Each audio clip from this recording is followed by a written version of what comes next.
మునక్కాయలు వేసుకున్నామండి. ఇప్పుడు వెల్లుల్లి రమ్ములు ఇలా తీసుకున్నదండి అండి, పొట్ల చుట్టేటట్టు కచ్చాపచ్చిగా ఇలా వేసుకొని దీంట్లో వేసేసుకోండి. ఇప్పుడు మనం తీసుకున్న మునక్కాయలు వేసేసుకోండి. వేసుకొని మంచిగా కలిపండి ఒకసారి.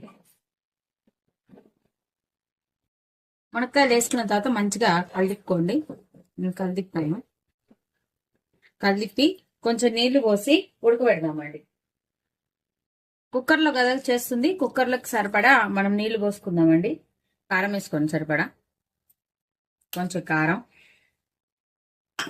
ఇప్పుడు మనం తీసుకున్న గరం మసాలా ఉంది కదా, ఇదే టేస్ట్ ఎక్కువగా ఉంటుందండి. ఈ టేస్ట్ ఎక్కువ ఉంటుంది, దీనికి వేసుకోండి. అలానే కొత్తిమీర కూడా వేసుకోండి.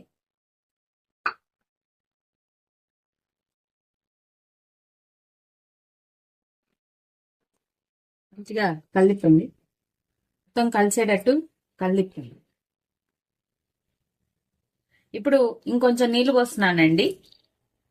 కావాలంటే నీళ్లు మిగిలితే లాస్ట్ లో హై ఫ్లేమ్ పెట్టుకుంటే నీళ్ళంతా ఇంకిపోతుందండి. కాకపోతే ఎక్కువ తక్కువ పోసుకోకండి. పెట్టేసి మూత పెట్టి 2 విజిల్స్ రానియండి. మహా అయితే ఇంకొకటి రానియండి అంతే. తర్వాత ఉడికిపోయిందండి, గుమగుమలాడిపోతుంది.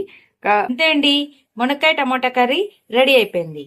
ఈ వీడియో కనుక మీకు నచ్చినట్టయితే ప్లీజ్ లైక్ చేసి, షేర్ చేసి, సబ్స్క్రైబ్ చేసుకోండి. Thank you for watching Sravya's recipes.